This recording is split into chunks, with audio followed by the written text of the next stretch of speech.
তো গাইজ দেখতে পাচ্ছেন আমরা সকাল সকাল বেরিয়ে গিয়েছি। তো কোথায় বেরিয়ে গিয়েছি দেখতে চোখ রাখুন, এখনই বলবো না। তো ভিডিওটা অনেক মজার হতে চলেছে, আশা করি। সকাল সকাল বেরিয়ে গেছি, সবাই চোখ রাখুন। আমরা যাচ্ছি এই মুহূর্তে নদীর পাড় দিয়ে। দেখতে পাচ্ছেন পাশ দিয়ে একটা টাকলা বিটা হেঁটে গেল।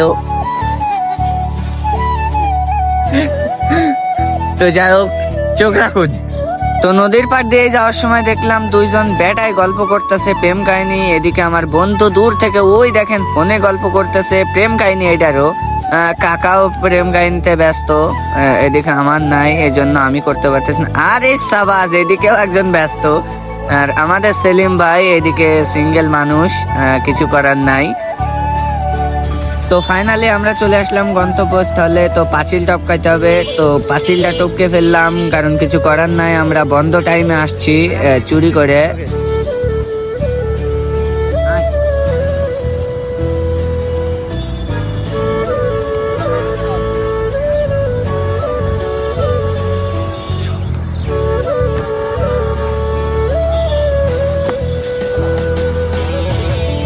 তো দেখতে পাচ্ছেন আমার গার্লফ্রেন্ড নেই, তো এই জন্য আমি তুর্যকে গার্লফ্রেন্ড বানালাম কিছুক্ষণের জন্য। হাত ধরে হাঁটা শুরু করে দিলাম।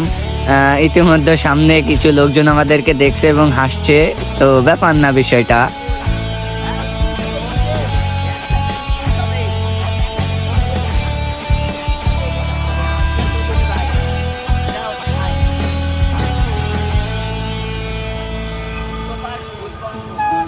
তো এভাবে ঘোরাফেরা করতে করতে দেখলাম আমাদের অসিফ নাই, তো অসিফকে খুঁজতে লাগলাম।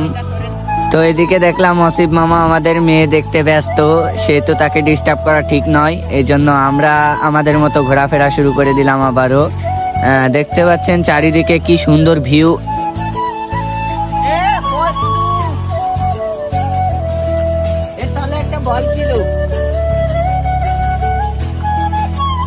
তো সব কাজ শেষে আমরা দেখতে পারলাম সামনে একটি বাক্স রয়েছে। আমার তো মনে হয় বাক্সের মধ্যে গুপ্তধন, তাছাড়া কিছু হইতেই পারে না। তো আমরা চেষ্টা করলাম বাক্সটা খোলার, কিন্তু বাক্সায় তালা মারা ছিল। ভাই বিশ্বাস করেন, এত কষ্ট আমার জীবনে হয় নাই। তো ইতিমধ্যে লোক আসছিল, এই জন্য আমরা পালাই গেছিলাম, কিছু করার নাই। ধরতে পারলে ঠ্যাং ভেঙে ছেড়ে দিত।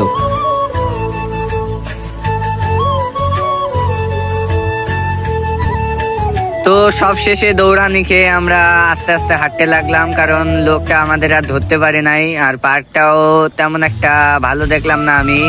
ইকো পার্কের থেকে বেকার পার্কই ভালো মানায়, কিন্তু একেবারে খারাপও না। তো আপনারা হয়তো জানেন না আমি কত প্রকার বান্দর ও কি কি। তো এই জন্য আমি ইকো পার্কের একটা গ্লাস ভেঙে তুই আসলাম লাইটের। হাই হাই রে, কিছু করার নাই। তো কেউ দেখার আগে আমি এখান থেকে ফুটে পড়েছিলাম, এই জন্য বেঁচে গিয়েছিলাম আর কি। বান্দর তো বান্দরই হয়, আপনারা জানেনই।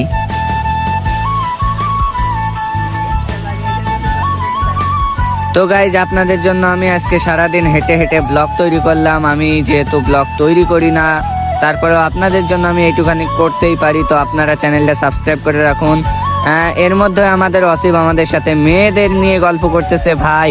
তো আমি হাঁটতেই ছিলাম, হঠাৎ করে কিছু ফ্যান ফলোয়ার আমাকে এসে জড়িয়ে ধরলো টাকা নেওয়ার জন্য আর কি। ফ্যান ফলোয়ার বলাটা ঠিক না, এগুলো আমার ছোট বোন বলতে গেলে এক প্রকার।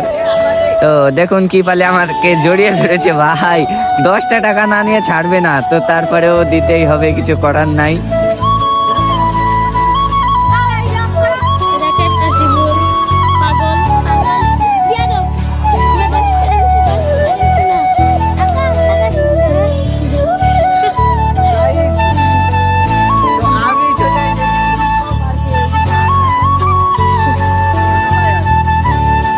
তো এত কিছুর পরেও আমার বান্দরি স্বভাব বাদ গেল না। তো দেখতে পারলাম একটি কুকুর বসে রয়েছে, তো তার পিছনেও লাগলাম আমি।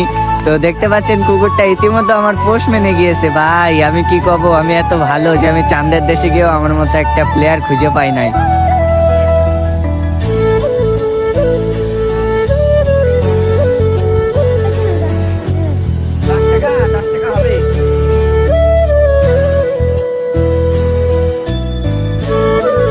তো মজা শেষে আমরা এখনই বেরিয়ে যাব। তো ইতিমধ্যে দেখতে পাচ্ছেন গাইজ আমাদের সেলিম ভাই পাঁচিল টপকে ফেলেছে, ওরফে অসিফ বলা যায়। তো এবার পালাটা আমার। তো আমি পাঁচিল টপকাতে গিয়ে একটা মেয়ের দিকে তাকিয়ে ফেলছিলাম ভুলবশত, এই জন্য আর কি, কিছু করার নাই, যেহেতু তাকিয়েই ফেলছি। তো সারাদিন মজা করার পর বান্দরামি করার পরে আমরা চলে গেলাম নামাজে, যেহেতু আজকে জুম্মার দিন কিছুতেই নামাজ মিস করা যাবে না। তো ফ্রেন্ডদেরকে ডাকলাম। গাইস, তো আপনাদের কাছে একটাই অনুরোধ, আপনারা চ্যানেলটা সাবস্ক্রাইব করুন, ভিডিওতে একটি লাইক করুন। ইতিমধ্যে নামাজ শুরু হয়ে গেছে। আজকের ব্লগটা এই পর্যন্ত। আল্লাহ হাফেজ।